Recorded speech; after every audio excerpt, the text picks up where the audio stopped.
Ito po ang shortcut natin papuntang Magra. Tapos mamaya doon tayo lalabas sa kabila sa highway. Yan po.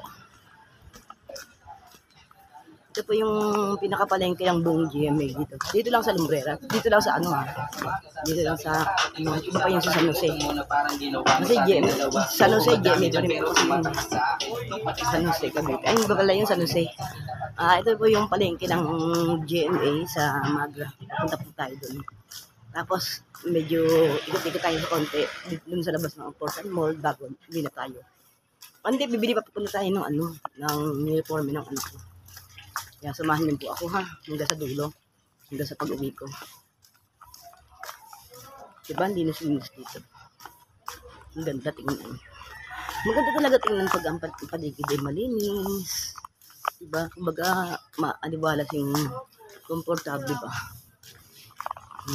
Nagwawalis. Alam mo yan, bakit naman sila naglalaglagan ng mga dahon pero hinawalisan nila mo yan.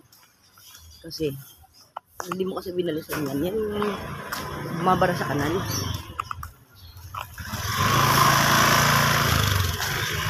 Oh, problema mo. Saan ang bahay mo?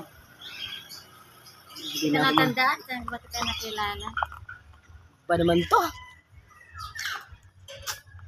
Virgie! Ay, mo nga pala. Ano pala, Bet. si Virgie. Hindi ka na nagpipisi? Hindi pa nagsibayad yung mga pautang ko eh. Ano, tatlong blow wave, tsaka 2 tap na lang i-remit ko pa kay Bet. Saan ang bahay mo?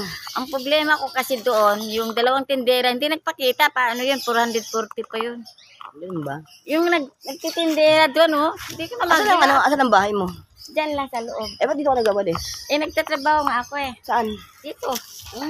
Isang 500, isang buwan ko dito. Nagastos ko na nga eh sa nung birthday ko eh.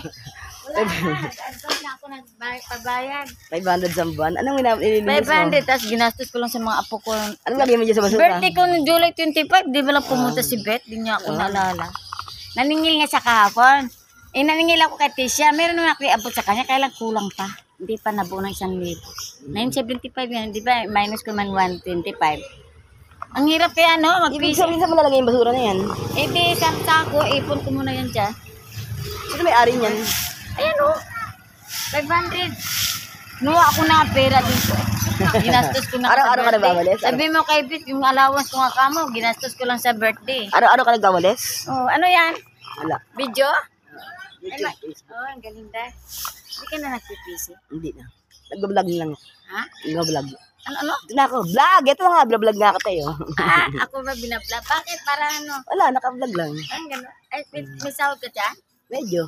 Ang galing. Ako pala ginawa mong customer, ha? Hindi. Makikita ko doon.